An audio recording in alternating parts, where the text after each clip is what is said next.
I call bullshit management as an art.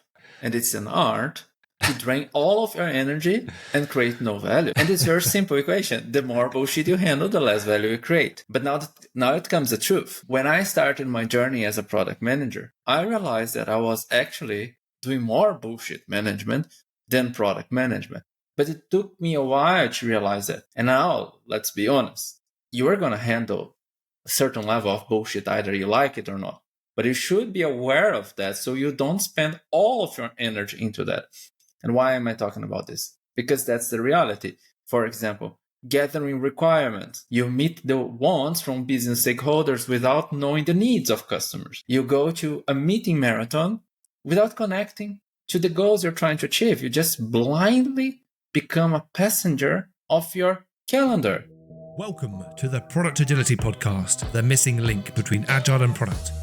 The purpose of this podcast is to share practical tips, strategies, and stories from world-class thought leaders and practitioners. Why, I hear you ask? Well, I want to increase your knowledge and your motivation to experiment so that together we can create ever more successful products. My name is Ben Maynard, and I'm your host. What has driven me for the last decade to bridge the gap between agility and product is a deep-rooted belief that people and products evolving together can achieve mutual excellence. This is the Product Agility Podcast with a very, very special interview. And what makes it special, I hear you ask? Well, it's because we are joined by a returning guest, David Pereira. I think I said that almost, well, better than the previous attempts anyway, so thank you for your patience there, David. Because David, at long last, has a book that is now out digitally, and this is the first podcast David's done since the launch of the book, and it's with great pleasure and a huge honour that he's giving us some of his time to give us a little tour of the book, talk about some of the awesome material that's in there, and let you all know where you can go and get it at the end. So, David, thank you very much for giving up this time. I'm so happy that you're here. Thank you for inviting me. I'm glad to be here. Yeah, I mean, this is a big moment. I mean, for me, like, I've read lots of your stuff. This book I've been so excited about, and being privileged enough to have got my eyes on a copy of it. It has not let down. This morning when I was reading through it, it's the first time I've properly paid attention to all of the amazing support you've got from some phenomenal names in our industry. I'd forgotten that Jim Highsmith had said yes. It was crazy, the amount of support. I'm very delighted. And, people invested a lot of time to help me make this book better. And I was so impressed on how generous they were. Like Jim, he reviewed my very first manuscript, gave massive feedback, and really helped me improve this. Not only him, but others as well. I think that it speaks to the quality of the content. It's a very easy book to engage with. Your language that we use is fantastic. Yeah, I can hear that it's you. And, to get such amazing, forewords, and to have just such lovely quotes here, whether it's Mike Cohen as an example as well. So Mike Cohen give his support to the book, but also the support to you in making this book a reality is just phenomenal. So I'm flattered. And I feel like this is a very great opportunity for me to get you back on the podcast and to let the world know about your brilliant book. But anyway, for those of you that don't know David, I mean, for those odd person or two that has never been on LinkedIn and looked at anything product related, David, would you mind giving a bit of an introduction to yourself? Sure. So I'm David Pereira. I come from Brazil, now living in Germany, have been playing the product game for the last 15, 16 years or so. Worked initially as a software engineer, then product manager, head of products, and all other stuff. Let's say I have learned many things that didn't work that well because I screwed up massively. Then I start sharing my knowledge. So you can find a lot of my content on LinkedIn on how not to do things. And sometimes I may tell you what you should be doing, but it's more about sharing experience. Yeah, that's what I do. And I have my newsletter called Untrapping Product Teams, which is also the title of my book. And it's all about helping people avoid the blows I had to take. Well, that is a gallant crusade and one which I fully support. I like the fact you tell people about your mistakes and we talk about what don't to do. That makes no sense, Ben. What you should not do, things you should avoid. So thank you very much, David, for that introduction. And you mentioned Untrapping Product Teams. This is your thing, is untrapping. And we looked at the book and you look at the structure of it. It's in 3 very clear sections. Part 1, facing dangerous traps. Part 2, overcoming dangerous traps. And part 3 is remaining untrapped. And so we thought that perhaps for this episode, we could spend some time going through each of those different parts to give people some useful tips, some valuable advice, and also give people an idea for what they can expect in the book. So if we begin with part 1, facing dangerous traps, and perhaps just to make sure everyone's working on a level playing field here, David, when we say traps, like what on earth are we talking about here? It is something that we are going to face, and we may not even see it, and that's going to hurt us. It will slow us down and it will cause trouble. So the reason I start with facing dangerous traps, it is because no matter where I have worked, I have seen things that got in the way of creating value. And many times I try to find what I should be doing, but then I realized that there were some things already in place slowing me down. And I see that we benefit most if we can remove this trap so we can walk without these issues ahead of us. It's interesting. Your angle, particularly when you begin the book, talking about simplifying things. I get a strong lean feeling from some of this at times, which is no bad thing at all, I would say. When we look at this first section in facing dangerous traps, one thing I was particularly interested in, thing I particularly liked in here, is when you spoke about different flows. And when we think about product development, you articulate 2 different flows. Could you tell us all a little bit then about what these flows are, and I suppose the traps in relation to them? Sure. So in general, I see that there are 2 ways of working. One I call as the coordinative development flow, and the other the collaborative. And it's quite interesting because many people may associate the coordinative directly with a waterfallish way of working, but that's not what I meant. Even if you work with Scrum, Kanban, or Scrumban or whatever, the question is, how do you work? When you are in a coordinative development flow, so to say, it means you talk to many people before you get something done. There might be some approval parts. A lot of the work is about coordinating and aligning before you even get hands on. And the collaborative is something different. It is more like focusing on the goal. What do we want to achieve? How do we move on right now? So everyone is on the same boat. And the main difference is an active development flow. When something goes wrong, you know the one to blame. And very interesting also is things will go wrong. And what happens after that? In the collaborative, you say, what do we learn from that? We move on and we adapt.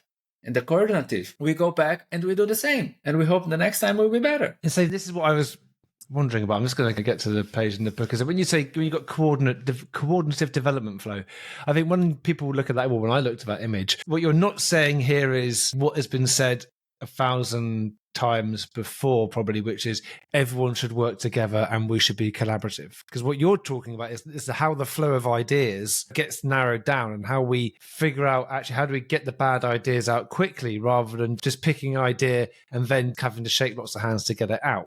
Is that a fair summary? It is. Because in the coordinative development flow, what I say is we focus too much on the process. How do we get ideas out? And most probably, the organization will spend time within one question. How can we accelerate delivery? Because it's assumed that the ideas are good. So you take a long time deciding which ideas to work on. And once you start working, you go from the beginning to the end. You carry ideas throughout each stage. I even say stage here because they are really separated phase. On the contrary, the collaborative flow spends time with another question. How fast can we drop the bad ideas? Because we know that most of our ideas will not survive reality. So we know that some ideas will not go throughout all the iterations. And here I even changed the name. It's not about stage. It is about iteration. If the idea does not support our strategy, why should we bother with it? If the idea doesn't have any signs of desirability, why should we run experiments with that? So that's the kind of question we spend time with, which is an entirely different game. And when I look at those images you have, when we're looking at the coordinative flow, you have a batch of ideas and someone's plucking one out and then that's going into design. And we're handing that idea over and over. And even if it ends up being a massive turd at the end, then we find out at the end, we're not testing anything. We believe we've picked our winning horse and we're going to follow that through. What's different then with your collaborative development flow is that you introduce, well, you rename some of the stages, at least for the sake of kind of giving people an idea what's in the book. On the coordinative flow, it's ideas, design, user test, develop, and launch. But then when we get to collaborative flow, we change that to ideas, evaluate, learn, experiment, and And so they're quite significant differences. Would you say that in the collaborative development flow, those stages that were mentioned before, do they disappear or are they just relabeled? Like, how do you marry those together for the people that are listening? It's about where we put our energy. The first one, it's on the delivery. So that's the biggest thing. And what I try to avoid with the collaborative is the commitment escalation. Because the first one, we put a lot of energy on the prioritization. It takes really a lot of time because we try to find the most promising idea. And then what we do after, we are going to create something, high fidelity prototype, most probably, that stakeholders can approve. But there is no chance that actually users have seen. And when I go to the other part on the collaborative, it is more about how do we incrementally increase our investment? So it's a different way of working. So answering your question, some things do disappear because what I want on each stage is to decide, do we want to invest further or should we just drop the idea? So when I say here, for example, looking at the evaluate phase, if you look at the image, all ideas will move to there. And the only thing you want to do is to answer a few questions. How does this support our product vision? How does this support our product strategy? How does this support our goal? And if they don't, you don't bother. And this is an exercise of a few hours. Then after that, you move to another exercise where you try hitting those ideas with reality. You see, the angle is more like on the learning and testing our assumptions as fast as possible so we don't waste our energy. Yeah. This reminds me of a conversation that I've just had with Jeff Gotthealth and Dan North, actually, because we were talking about how do organizations that are large, how do they get themselves in a position where they can compete with the smaller product companies that are emerging? And one of the big things that Jeff was talking about was that ability to learn and then to do something with what you're learning about, which is what we're saying here, isn't it? Is that actually we need to learn as we go, and that's what we are able then to do with what we've learned. Correct. And this is one of the reasons that I handpicked the forwarders for my book. We have Jim Highsmith and Ash Mora. Why Jim Highsmith? To relate to Agile. And why Ash Mora? To relate to lean product development. Specifically, you said about lean. And one of the things that Ash says a lot on his books, Running Lean and Scaling Lean, your unfair advantage is your speed of learning. And that's what I try to convey. How fast are you learning? And not speculating. Because if you stay in a room discussing things, you don't create knowledge, you create speculation. That's not what we want. Yeah, got me thinking, because I always think that there's like what you write about in the book, there's big parallels of lean, but then as a consequence, it's something that I spent many years kind of noodling around with, which is large scale Scrum, and there's lots of similarities to that as well. But we can park that conversation. That's one for another day. One thing I would like to pick up, just in part one of the book, and this is something which I think you are, well, this is, whenever I hear this term, bullshit, whenever I think of you, David, I think of bullshit in a nice way, because I remember the conversations we were having over dinner around self-application and the word bullshit, and it's nice to see it in the book. But when we talk about bullshit management, is bullshit a trap or is bullshit something else? That's a big trap. So the thing is, I call bullshit management as an art, and it's an art to drain all of your energy and create no value. And it's a very simple equation. The more bullshit you handle, the less value you create. But now it comes the truth. When I started my journey as a product manager, I realized that I was actually doing more bullshit management than product management. But it took me a while to realize that. And now, let's be honest, you are going to handle a certain level of bullshit, either you like it or not. But you should be aware of that so you don't spend all of your energy into that. And why am I talking about this? Because that's the reality. For example, gathering requirements. You meet the wants from business stakeholders without knowing the needs of customers. You go to a meeting marathon without connecting to the goals you're trying to achieve. You just blindly become a passenger of your calendar.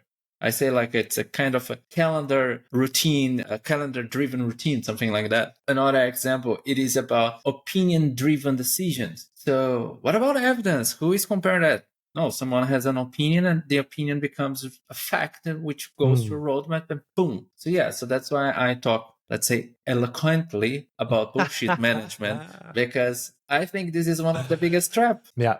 Just what you said about something you said there, I call EDD, ego-driven development. Yeah. Which I think is a big issue Like, oh, ego, belief in oneself blindly with no evidence, and we just want to carry that on. And that then leads to this explosion of bullshit management. Now that we're clear on kind of what that is, and meeting marathons or being a passenger to your calendar, I love that. I think the idea around just getting requirements from business stakeholders who are actually talking to the customers and really understanding their needs just leads to a load of turd at the end being produced. I'm thinking now that maybe we've got some idea, and I must say in the book, just to backtrack a little bit, you've got lots of interesting little tools as well, whether it's the bullshit management check, whether it's that thing you did at the conference in Poland where you're asking people to gauge themselves on certain metrics. Actually, I think that the little tools and techniques that are in the book are really practically useful and things that people could piece together themselves to build some kind of, useful feedback mechanism within their own organizations. The choice of including those tools, was that something you'd always intended to do? Or was that something that came out through the process of writing the book? So when I had the idea of writing the book, I started trying different things in different ways. So I tried things through blogging, through LinkedIn, through conference, workshop. And then I start noticing that some of the tools I brought there did help people. Because I wanted, when I say about facing dangerous traps, it means you need to help the others see what you're seeing. So I was thinking, which tools can do that? And then I tried out some things. And the bullshit management as an example, or the other one about helping you understand the status quo, which we talked in chapter 2 about the growth and the fixed mindset. These tools aim to start a conversation. So very simple question. What are we doing today? Let's just look at that. Are we gathering requirements? Are we having bloated backlogs? Are we having meeting marathons? And then we look at reality and we say, is that where we want to stay? And then if the answer is a no, I say, what can we do differently? Pick one item and then have a conversation about it and try differently. So I mindfully put that in the book to foster conversation, collaboration, and change. And before we move on to part 2, if you were to list, your top 5 traps, is that something you could do? Sure. I like doing things spontaneously because then it comes the most important to my head. Yeah. So I would say that one of the, not in order, but let's say the top 5 that comes to my mind is the opinion-driven decision-making. Why? Because this one ensures that we start creating things that are disconnected to reality. And it's very dangerous because the result is going to be pain everywhere. Another one, it is about the meeting marathon. We become a victim. So we just play the game. We kind of become robots and start going to work, attend meetings, and then we forget to do what we should be doing, which is figuring out what creates value and driving that. Another one that is quite dangerous is the bloated backlog. Because when we have a focus of cultivating a backlog and so on, it will quickly become something very problematic to maintain because if it is in the backlog, there are expectations, which will be unbearable. And then once we continue on this, the requirement gathering, this is one of the most complicated to escape because companies have been working with that for a while. But again, it is not about asking business what they want to have in the product. It's understand what business wants to drive so you can figure out what customers need, and you combine both. I'm not asking to ignore business. I'm asking to partner with them instead of trying to please them. And if I go to another trap, I would say it is the output focus. So more features does not mean more value. And unfortunately, many times people focus on that. And often, if you would remove a certain amount of features, probably your product would become even better. But that's often ignored. So your top 5. You had opinion-driven decision-making, which is what I think is ego-driven development sometimes. Meeting marathons, bloated backlogs, which equals unmet expectations, which I really like that part there. Requirement gathering, and the idea of the businesses that you're partnering, not trying to please. And output focus, because more features does not mean more value. Yeah. Love it. So now we've got those traps in our minds, David. Let's move on to part 2 of the book, which is overcoming traps. And I know there was when we spoke about maybe certain parts of that chapter we could look at. You mentioned the ingredients. Yeah, because I try associating a lot of product management with cooking. I like cooking. It doesn't mean that I am a good person cooking, but I try my best. And one of the things I notice is not only about the recipe. It is about the ingredients you have, but also about how you connect them, your role as a chef. And I say that a product manager or a product person is similar to that. You need to have the right ingredients and somehow use them. And when it comes to product management, there are certain ingredients that will help you. And if you lack one of them, it will be very hard for you to play the game. And when I say escaping the traps, you need to have some anchors. So it enables you to ask some questions, and then you can go back to your anchor and say, here's where we're going. For example, strategy. What is your strategy? And for me, strategy will include who you serve, why you serve them, and how do you differentiate, what is value, and so on, and where you're going. And the strategy for me has one simple thing: simplifying decision making. If you have a clear strategy, it means teams won't fall prey of analysis paralysis. But that's not enough for you to go directly to start creating a product. How do you play the game of discovery? So you need to connect discovery and delivery. Discovery, it is about uncovering what creates value, and delivery is about building what creates value. And then many people may think that is a waterfallish thing. It's not. One fuels the other, and you can tweak, because a strategy should not be written in stone. But now it comes one thing very important. You need to recognize the ingredients you have and then use them to the best of your capabilities. Because sometimes people say, if I don't have these ingredients, I cannot play the game. I would say this is wrong. It's kind of, which cards do you have in your game? And then you decide the best move to do with your cards so that you can win the ones that are missing. Because I say, for example, if you look at your scenario, you don't have anything I just mentioned. You can always start by naming assumptions. We talked about opinion driven, we talked about the other scenarios and so on. If someone comes to you with a feature request and say, I want you to put this in the product, you will ask like, what are we assuming to happen here? You will quickly realize you assume that someone's going to use it and benefit from that and then return value. So you name assumptions, you start testing. And within that, you can gain the discovery card, the experimentation card.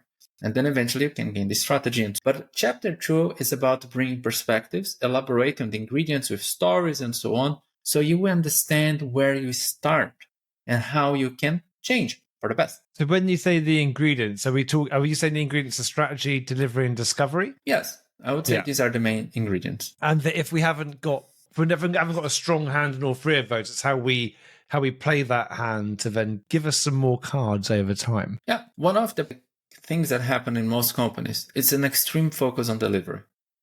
Mm-hmm. You don't have the discovery card, you don't have the strategy. The strategy might be do whatever the stakeholders want, or the one shouting the loudest is the one getting everything. Might be that is a strategy. So you have only the delivery. And delivery, it is not about accelerating output. It is about accelerating value creation. So what can you do here? You can look at what is happening to your scenario. One of the things that happen in the delivery part is the backlog. And then you say, oh, I have a gigantic backlog. One of the suggestions I have there is, what about bringing some extreme backlog cleaning to your game? How extreme are we talking here? Go on. Oh, let's talk about house then. Let's talk about, let's say, your home. You have certain level of cleanings, right? So every day you wake up, you make your bed, you go to the toilet, you clean after yourself, you wash the dishes, and so on. So you do that every day. And probably once a week or a few times a week, you remove the dust. You wipe the floors. You do these kind of things. A little bit more serious. And once you have a special visit, then you do a serious clean. In my case, it's when my mother-in-law comes here or my mother, because they will find dust in place I didn't even know they exist. But now, if I ask you, what happens if you stop doing the daily cleaning? So probably your home becomes disgusting, right? Now let's go to the product backlog. What would be a daily cleaning? A daily cleaning, it is about asking questions before you put something in. So how does this serve us? How does this contribute to our product strategy? It doesn't support our vision. It doesn't go to the product backlog. What about the weekly cleaning? You remove the dust, right? In this case, you say, what are the things we have not touched over the last 3 months? So let's get rid of that. Instead of making the backlog bigger, you make your trash bin bigger. Because the trash bin is your friend. So you keep throwing things there. And what is a special moment? A special moment is called roadmap or quarterly planning. And you define a goal and you say, how does our backlog support our goal? And if it doesn't, you remove everything that doesn't contribute to the goal. You only keep the one supporting the goal you have right now. So then you have an extreme backlog cleaning. So it is about the questions you ask before you put an item in the backlog. frequently removing the dust, and then ensure that the backlog is clean enough. Because for me, the backlog is like the home of the product. And you should take a position where you want to move forward, looking forward, not move forward, looking backward. Because if you do that, it doesn't take long to hit the wall. Yeah. Oh, we've all been there. We've all been there, driving whilst looking backwards. You've got kids yet, have you, David? I mean, the amount of time in the car, and my boys are like, "Oh, Daddy, what's this?" And I'm like, "I'm trying to drive the car, not look behind me." It reminds me of talking about cars and this type of thing. Is that my friend Boz Vodda was in the car with his sons coming back from a swimming lesson. This was in Singapore many years ago. And they were stuck in a traffic jam. And his son looked over to the other side of the freeway and the cars were just going by at speed. And he was like, "Daddy, why are we going slow and they're going fast? Can we not just go on that side and go fast?" And he thought about it. I was like, "Well, we could, but we'd be going in the wrong direction. And is that what you want?" And he's like, "If it means we can go fast, yes." And at that point, Buzz said, and this is everything that's wrong with the way that we try and create products. We're so it's such a desire to go fast. We never check the direction. Yeah. And I think this is what the great thing about your book is, that you give lots of really practical ways for people to begin to understand that direction, whether it's looking at the discovery and delivery, whether it's looking at things like Lean Canvas. There's other tools that you can use. Part 2 is full of, again, practical stuff that people can then use to help untrap themselves. And around this day, the backlog size, I think, is a wonderful one and a reoccurring theme that we've had. I think when we came on the podcast before, I think we mentioned this. And I know there's a gentleman called Dave Bowie, who's the CEO of a company called Aha Slides, and they have a big purge on the backlog. Maybe they don't do as much housekeeping as they should do, but they do have those big cleans because they know that actually a good backlog is one which is pretty focused on what we're actually trying to achieve, one that contains all the other stuff. So I know that people are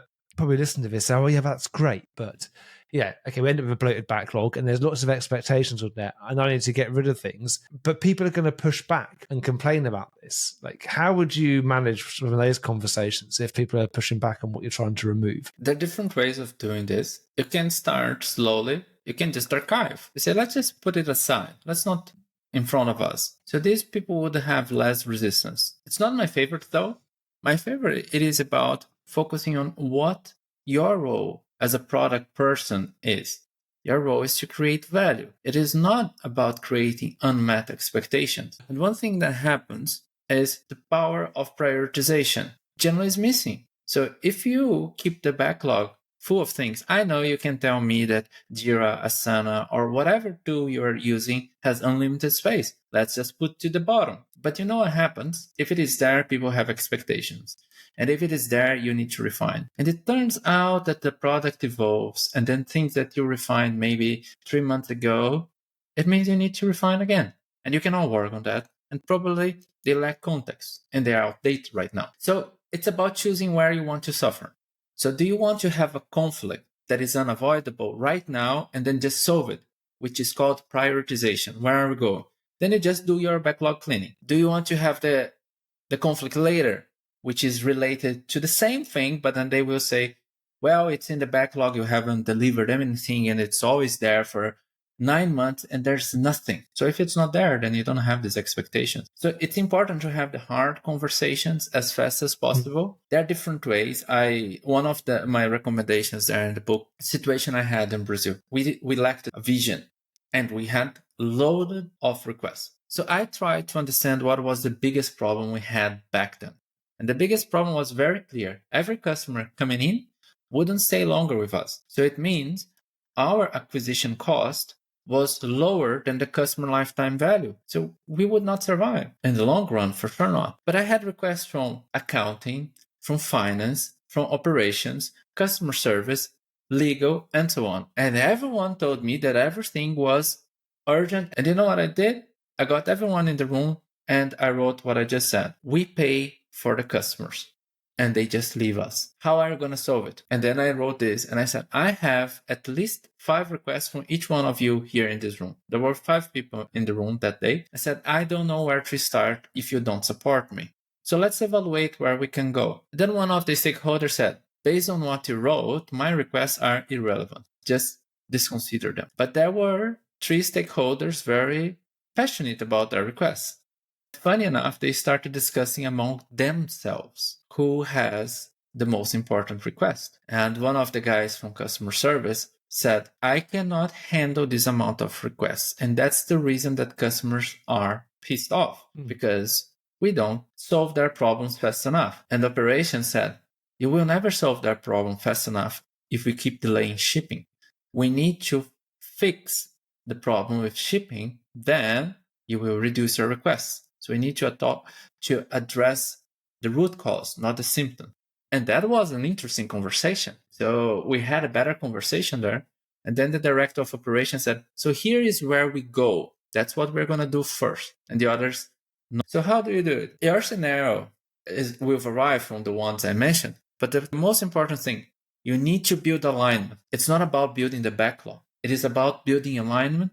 And then you focus on that thing. The others, you need to remove. Because one of the biggest challenges of being a product person is, how do you do your work when everyone else is distracting you? Only if you can remove the distractions. When you were talking there, I was wondering, there's some things here which, if you wanted to, you could measure. Things like about the number of customer requests and the speed to get things out there. And in your book, there is a part which talks about what are the biggest takeaways of it can people expect then from that segment on metrics in part 2? It is about defining what success looks like and use that throughout your product journey, so to say. That's what I say. So for example, one of the aspects about measuring value is who is measuring. Many people expect only the product manager to measure. I expect everyone to measure. The product manager is ultimately accountable for that, but not the only one measuring. And another aspect about metrics is stories. It's not about creating the dashboard.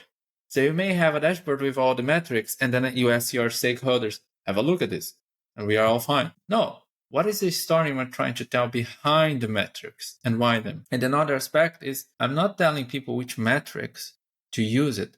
I do give some hints on potential metrics there, but the most important is aligning on the ones you are going to focus on. I explore there in the metrics different, let's say, levels. There are laggards, there are leading metrics, and input and output. Because one of the aspects is, if you say, I want to increase revenue, join the club. Everyone wants to increase revenue. But how do you measure that? This is a laggard metric. It takes too long for you to realize you missed your part of the revenue. So the question is, what do you need to achieve to reach that? That would be your leading metric. And then when you look at leading metric, it's important to understand if you have control or influence over that.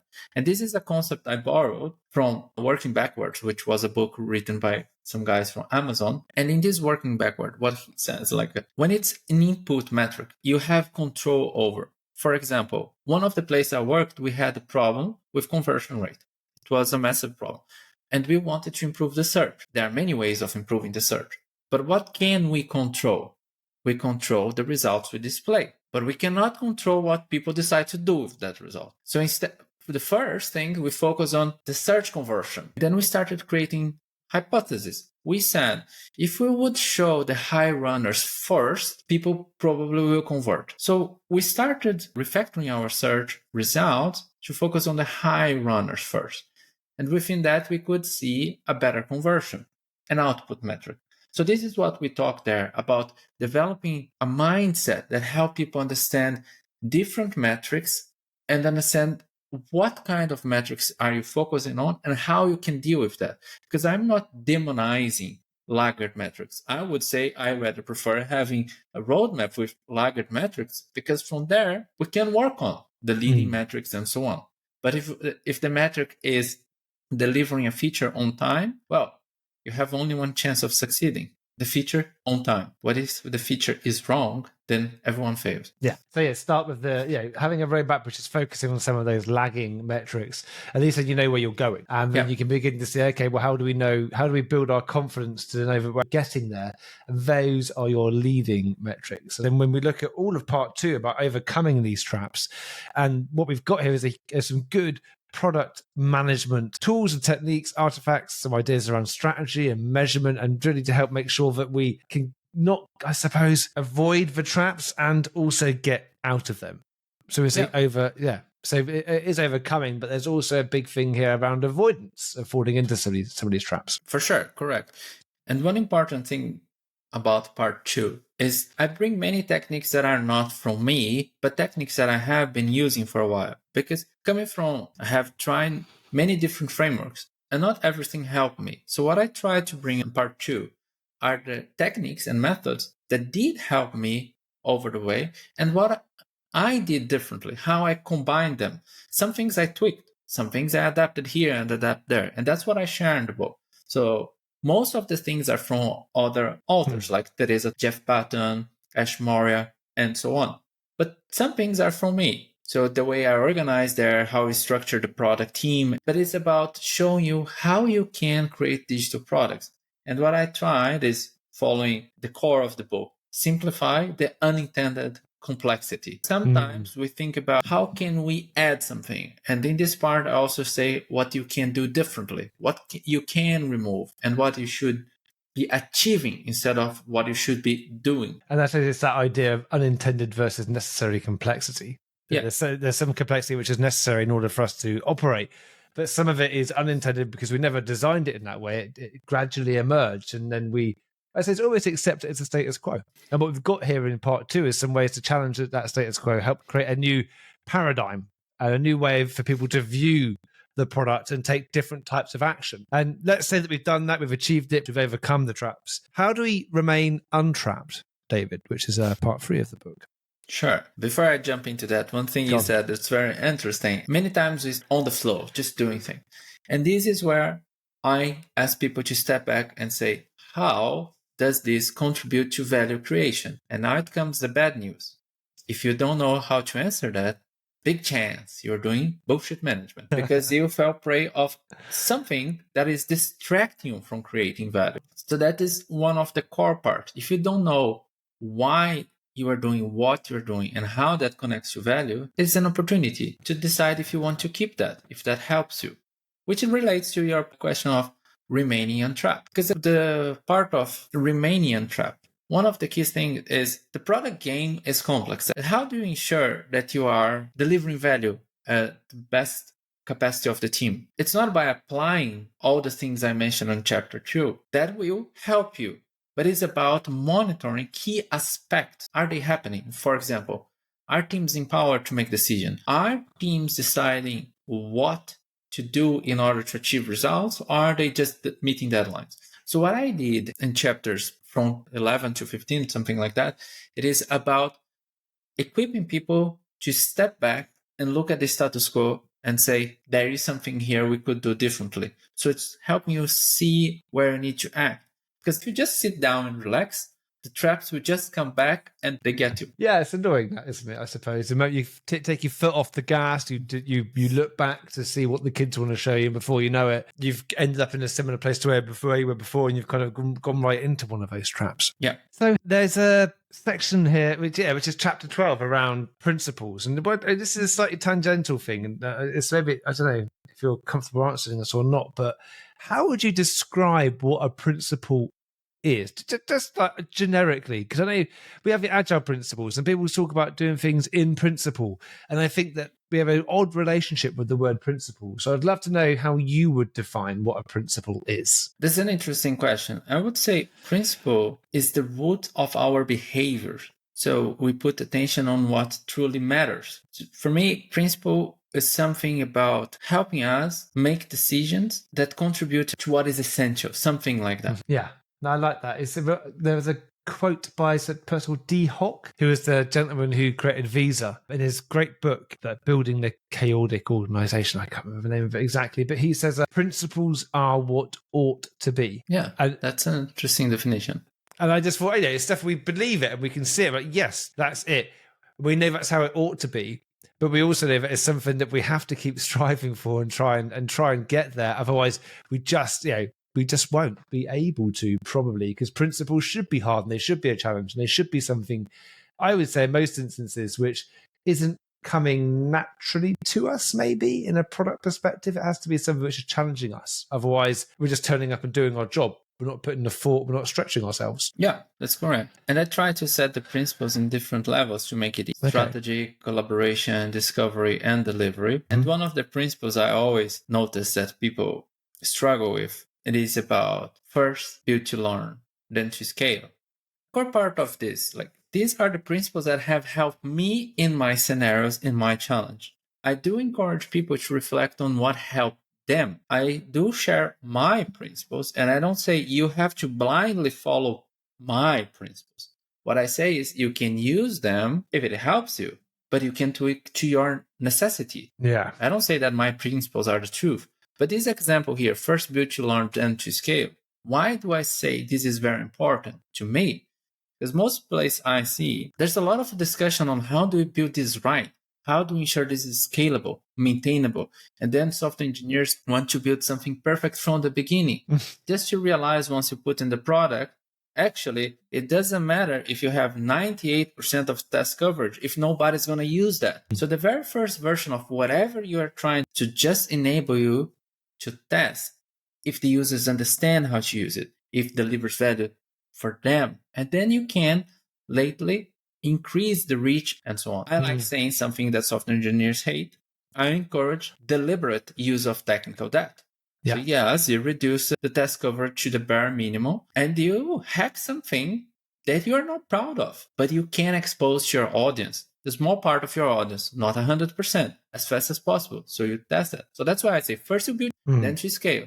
Because if you learn that it's worthless, you put in the trash. Yeah. It reminds me of, I don't think it was you. I think it was a lady called Tara Wellington, who we've had on the podcast before. And Tara's, phenomenal. She's coming back on the podcast soon, actually. I'm very much looking forward to it. I think it was Tara that said the first version of your product should always be the worst. Yes. And I thought, actually, it was one of those statements. You're like, well, it sounds, hold on a minute. Let me think about that. Actually, well, that makes sense because you're building to learn. The first version of it holistically, it's probably going to be the worst version. And the idea, if you're learning, then you can make it better. And if you're not making it better, then what the hell are you doing? How much of it is us getting over this ridiculous notion we have of having this perfect product to begin with? I think it's, But I also think it's a challenge, right? Because those people that are trying to support people in the roles of creation, discovery, whatever it may be, who haven't actually done it, who haven't had skin in the game of doing it, I think it's hard to really understand what it's like for people. We can throw out some of this advice, and if you haven't ever done it, then you don't really understand actually how bloody difficult it is to really prioritize something and accept that you might have to redo it. It's going to be some rework, but you need to get something out to test. And I think that's what kind of comes out fantastically in your book and always in conversations with you, is just how much of this is based on experience. Is there any part of the book, maybe this is a rubbish question, I don't know, but is there any part of the book where you wrote about something that you haven't done, but you felt like it was just really good advice that you wanted to share with people? I'm thinking very out loud here. The book is purely based on everything that I have done and have tested. There's nothing there I have not tried and used or failed. So let's say it is a summary of my experience. So this book relates pretty much to everything I have done in the product sphere. It doesn't mean that I did everything in the same company or same place. It means that I did that throughout my journey of 16 years now and try differently. There's not really advice to things that I didn't do. There are some things indeed that I connect there. I didn't know this technique, but if I had a chance of using that in this scenario, that's how I would do. But I use this technique in different scenarios. But to make it easier, as I was walking through some examples, I use that in a hypothetical scenario. So in a way, is this book like your resume? It's like your CV. I would say it is my naked CV. Sorry, that just tickles me. It tickles me. So I never considered, if you are recounting your experience, and it is, it must have been quite a cathartic process writing the book then, if you're able to kind of put all these different experiences and reflect as you went. Sure. It was a different experience. So I knew the 3 parts I wanted to write. That is one of the few things that didn't change from the very first manuscript. But how I structured that, definitely it changed. So how can I help people with this book? Because it's based on my stories and what I have seen. It's not based on the truth. It is my truth that might resonate with other people. So I try to take lessons. For example, one of the things I introduced, which you probably have seen, is the untrapping lesson. So I share several stories there. I think there are more than 30 stories. So there are 30 untrapping lessons. So every story has one sentence that gives the core of everything. What is the lesson there? So I shared many things of that to help people create value faster. That's it's all about. Helping people drive value faster when the job is very misunderstood. I think like if you ask, what is the job of a product professional? You see, I'm not even saying product manager, product owner, product lead. What is the job of a product professional? Even if you try naming product manager, I think if you ask 10 people, you get 10 different answers. If you ask the same 10 people a month later, you probably get 10 different answers again. So you talk about the untrapping lessons, and what really jumped out to me, which I just it's a problem when organizations get large, I've always found, which is a product and tech being complementary to each other, one should not report to the other. And I think that is a really hard one for people to get their heads around a little bit when you're in an organization that is probably relabeled one function as product, and that function always controls the budget, and I take reporting into quite broadly, but you end up in this supply and demand model where the products are demanding stuff and then you have to supply it. So you end up putting contracts in place to make sure that, and that contract can be a requirements document, as an example, is spending all your time doing bullshit management. And I think that is really a great untrapping lesson. But there's something else on that page as well, which I feel could have been maybe an untrapping lesson, which is the farther the product is from top management, the more mediocre the product becomes. And I think that this kind of cognitive proximity, because I mean, organizational hierarchies, reporting lines, etc., it's stuff we make up. It's all in our own heads. We could absolutely go and talk to the big boss, maybe, or the big boss would come and talk to us, or we absolutely could get our senior people in with the customers looking at how the product's being used. But because we've got these constructs in our minds that put so much distance between the work and the product or the customer and the upper echelons or whatever it might be, then added into the supply and demand, product and tech kind of not being partners and one, but actually being two separate functions, I think it just really can make it incredibly hard for people to escape some of the traps we've been talking about. What advice would you give to people if they find themselves in that situation where they're just like, wow, okay, I understand everything you're saying here, man, but I'm not sure what power I've got here. Yeah. That's one of the hardest part of work in product, because it's not black and white. So the situation matters a lot. But one thing that I realized throughout my life is you should do what is right, not what is easy. There will be many moments that you could do what is easy. Just follow the flow. Just stay in your bubble. Don't talk to anyone. The example of the product person is far from leadership, is far from customer. Just go and talk to customers. Just get out, do something. And then what do you get? You get evidence. And then you can say, here's what I discovered. Because in reality is no one will blame someone from trying to help. If you are trying to foster the business forward, you're trying to bring some value and you are showing what you discovered, it's very unlikely someone will say, hey, that's not your job. I had several scenarios in my life already that I had to talk to customers and I didn't ask for permission. Sometimes I had to beg for forgiveness. It was not so well accepted. But I see that it's necessary for someone to do what is right. Because falling prey to the process just because the process is there, as you said, like all of this is just in our head. It's just imagination and so on. It doesn't really exist. I remember working in a place once I was challenging many things.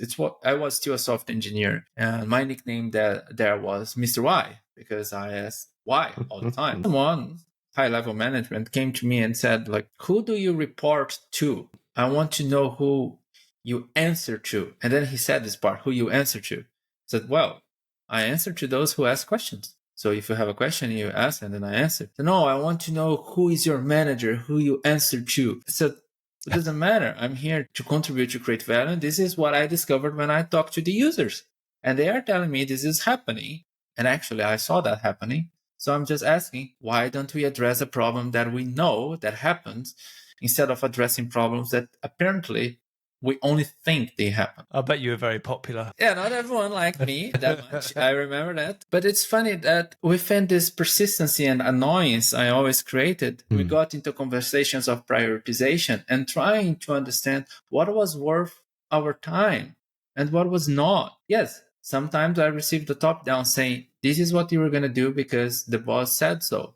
But other times said, yeah, what you brought to the table is helpful. Let's work on that. So it's knowing that sometimes you're going to lose the battle. But at least you brought what you learned to the table, and then you don't regret you didn't say something. Yeah, a lot of courage. Yeah. A lot of courage required to do it. David, we've been chatting for a long time, actually. I lost track of where we were, which is awesome. It's been lovely to hear you kind of pick out some of these highlights. It is a brilliant book, and I think it should be on everyone's bookshelf. It will be on mine, because I like a physical copy of a book, so I will be purchasing it as soon as a print version becomes available. But the digital version is available now. I think it would have come out yesterday, so May the 1st. Where can people purchase digital copies of the book? So it will be available at Amazon, Pearson, all the places. You can use it from your favorite library, so to say. You can check my website, d-pereira.com, and just see the Untrapping Product Teams there. All the links are already available, and you just choose. But I will give you a hint. If you go to Pearson, it will be the cheapest. David, if there was one thing that you would hope people leave with after reading the book, what would you want people to take away? I would say it is about helping the others see what you see. So there's no scenario that is perfect, but there are always many opportunities. So show a genuine interest in helping. So how can you help the others see what they are not seeing? For example, if you're just delivering features, nobody cares. How do you help them see that? If no one is talking to customers, but just having, let's say, opinion-driven roadmaps, help them see that and have an exchange and so on. So collaborate. This is what the core of the book, all the book. It is one of the lessons that I have as an Untrapping lesson. Help others see what you see, and then go from there. Because as I said, if you have a genuine interest of helping, people will listen to you. What is important is don't come empty hands. Do your lesson, understand the scenario, and bring a suggestion, what you could do different. And don't say you need to change everything. Just pick one thing at a time. That's what I talk a lot in the book. If you try changing everything at once, you get no support. But if you try one thing at a time and you can drive small victories, then you gain support to do more and more. And then eventually you can untrap your product teams. And on that lovely note, we'll end it. As I said, David, thank you for coming. Everyone, thank you very much for listening. This has been a brilliant episode. If you listen to this and you love it, hop on LinkedIn or your social media platform of choice and let us know how much you love the book, or let us know how much you love this episode, because we would love to know that. So yes, thank you everybody, and we shall be back again next week.